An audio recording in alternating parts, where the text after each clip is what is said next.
Happy New Year, everyone! Woo! Nothing brings more joy at the end of a holiday season than a holly jolly video essay about the use of horrific imagery in a 27-year-old Super Nintendo game. A video that was supposed to be a Christmas special. Whoops.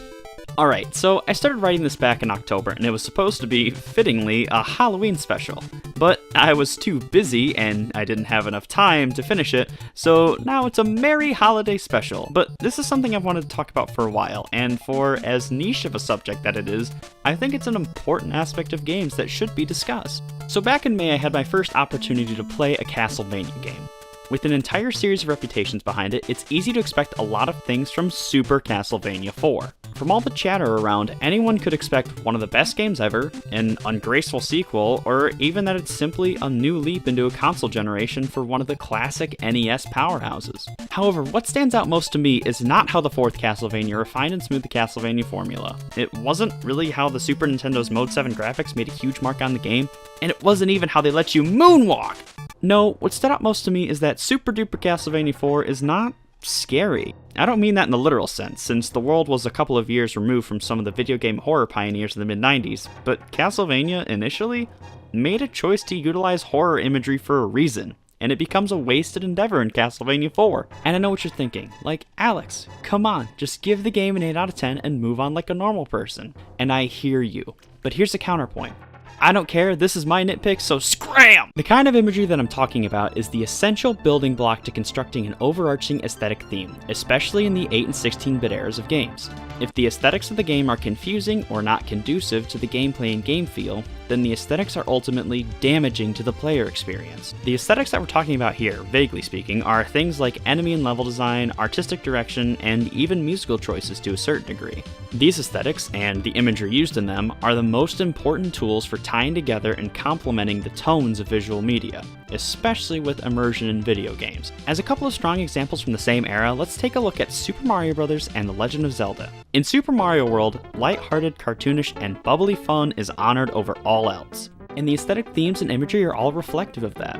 The characters are all non-harmful, original ideas, the levels typically use pastel colors and display gentle or non-threatening landscapes, and even the music used here is airy, catchy, and happy. If you'd like a more in-depth analysis of that last point, I'd really recommend checking out 8-Bit Music Theory's video about why Mario music sounds fun. It's one of my favorite channels, and you won't regret checking it out. It's really cool. In contrast to Super Mario World, A Link to the Past attempts to create a fantastic, epic adventure. And to accomplish this, its character designs pull from historic fantasies and epics, its world is full of potentially hazardous, yet sprawling landscapes, and its music ranges from sweeping and ominous to epic and enthralling.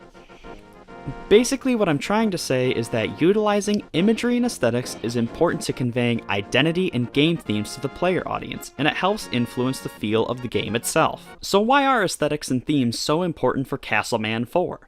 For that, we should look at what came before and after for Konami's Dracula slaying franchise. The jump to new hardware presented a crossroad for Castlevania. While the quote-unquote classic Castlevania formula worked on the NES, 16-bit gaming needed to be more forgiving.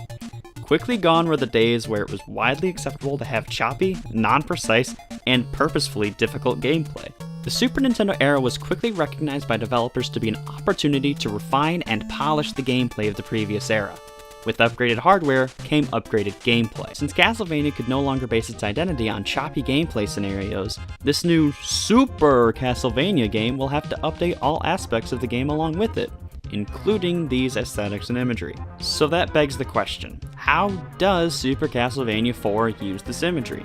And simply put, it's definitely a Castlevania game. Every inch of this game is covered in classic horror imagery, and that's the Castlevania identity, really. In Castlevania IV, we see not only the Universal movie monsters like Frankenstein, Mummy, and of course Dracula, but it even includes some monsters from more obscure folklore and mythology, like the Golem, Medusa, and even Harpies. Throw in some original creations, and this game has a wide array of ghoulies for Simon Belmont to dispense of. The level design draws from what could be typically seen as archetypal horror locations, with the most famous of which being places like the ghostly dance hall, the damp sewers, a trap-filled treasure trove, and a deathly clock tower. And the music, as per the same line of thought, incorporates musical motifs that are associated with horror and scary themes. All of the level themes include asynchronous high notes alongside deep, creepy sounds This has been Music Theory with Kick of Doom. Thank you for watching. Whatever way you slice it, Castlevania IV's music includes elements of music that typically equate to a dreadful time. Like, you know how Psycho has that famous scene with the screeching high notes and the knife?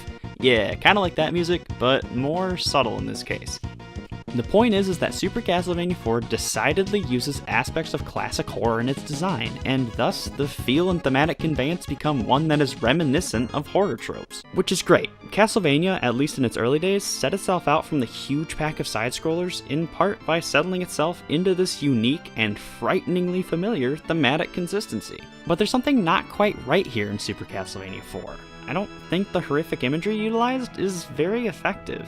Even though most of it is recognizable, none of it's really memorable. I've now played through this entire game multiple times, and the only levels that I can ever remember after playing are the treasure room and the clock tower. That leaves 9 levels that I can barely remember at all. And as for the well-varied enemies, I can only remember that silly almond skull and the golem, the latter of which just because I know the origin of it. Every time I play through, I forget that death is even in this game, even though that's one of the staple Castlevania baddies. And whether it is memorable varies from person to person, I'm sure, and this is probably a testament to my lack of memory, but the imagery in this Castlevania feels weirdly athematic to me. By analyzing each individual moment of the game, it's clear that there's some sort of internal logic as to why each enemy, each location, and each level layout makes sense.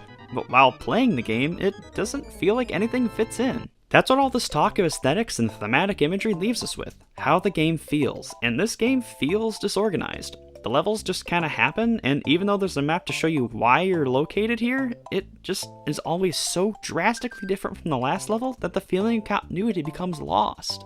Even if this continuity wasn't lost, the enemies hold little weight to their presence. Rarely are enemies or obstacles unique to any certain level, and those that are unique pose almost no threat.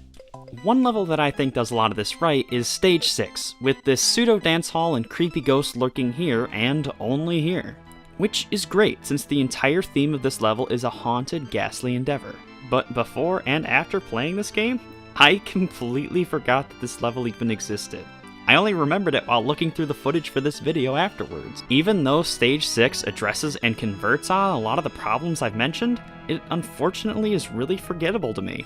Ghosts go away in one hit, the level has a bland atmosphere that, even though it's thematic, doesn't really do anything unique like a lot of the other levels. Take this in contrast to the original Castlevania. Even though the game isn't as flashy as the 4th entry, each level is extremely memorable. Even though enemies don't always have much of a level-specific theme here, nothing ever feels out of place, since the entire game holds a consistent theme, not just each level within itself. And if I say Castlevania is memorable, there isn't really a whole lot of nuance to it. I've beaten Castlevania IV multiple times and am surprised to see the ghost level or the sewer level, and again, I even forgot about death. Cut to Castlevania, a game I've hardly played, and I remember every single jump, every enemy, and even exactly where the iconic Medusa heads show up. Super Castlevania IV's imagery isn't memorable at its core, because it's ultimately disposable, and I honestly think that's the point of it, weirdly enough. So this game came out early in the SNES's life cycle, and the developers obviously wanted to focus on many of the technological advantages of the Super Nintendo. If you look at this game, pieces of the new, exciting technology show up everywhere.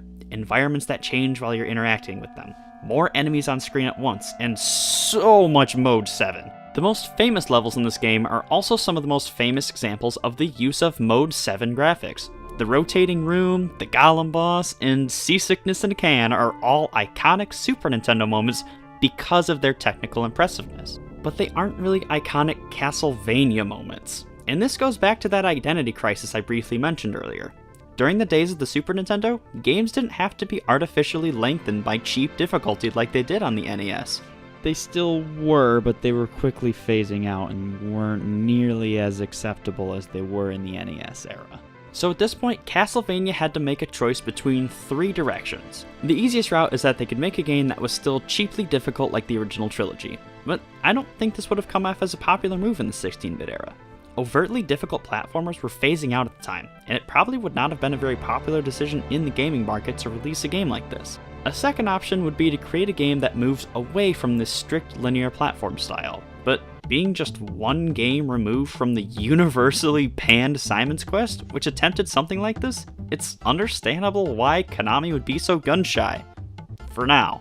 The most sensible option from here would be to create a game that's easier to complete. Give more power to the player, make there be unlimited continues and a password screen, and make the whip powerful enough to render the once vital side weapons unnecessary. And that's not to say that the game's entirely easy. There are some levels and a couple of boss fights that are cheap and quote-unquote classically difficult, but most of the game is a breeze to get through, even on a first playthrough. And this is what boils down my problem with the use of imagery in Castlevania IV. In other Castlevania games, the player has a direct relationship with the environment around them, and thus a relationship with the imagery used. In Castlevania 1, or even Symphony of the Night, every area, every enemy, and every platform have significance to the player. This is accomplished in Castlevania 1 by utilizing this cheap difficulty. Medusa heads are memorable not because they're Medusa heads, but because each one has the potential to send you careening into a pit, so you create a fearful relationship with the heads. In Symphony of the Night, which came after, every location and everything within is important because you have to travel between them and constantly engage with the entirety of the environment. You form a relationship with the environment and the aesthetics because you have to be engaged with it to remember where you're going. Castlevania IV doesn't allow you to form any relationship with the aesthetics or its environment. Every enemy, hazard, and platform all become just generic obstacles in your way. Every enemy goes down in a few basic whips. You can land on nearly every platform with ease by controlling your jump, and even the intricate bosses have so little nuance and danger in their combat. Any time that a situation doesn't follow this pattern is annoying rather than fearful.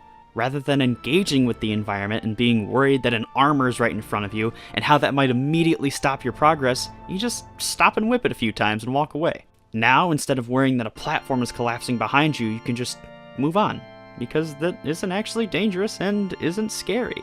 Instead of trying to utilize imagery to engage with the player, Konami focused on wowing us with its technical prowess in the early foray on the Super Nintendo. And that's what's disappointing to me. If you love this game or its imagery, that's great and more power to you. I'm not going to say that you're wrong. But for me, Castlevania IV is disappointing because it doesn't follow through on Castlevania's unique ability to create an experience that uses the imagery to instill feelings of dread into the player without actually creating a scary game. Rather, Castlevania IV purposefully abandons this by way of its identity crisis, and that's a bummer to me. And this is especially a bummer to me because there's obviously a huge effort to make this expansive bestiary and this expansive world for you to travel in during Super Castlevania IV. I just hope that in the future, Konami can continue to pursue the expressive and brilliant nature of the games that put them on the map. Oh god, no. Happy holidays everyone, and thank you so much for watching.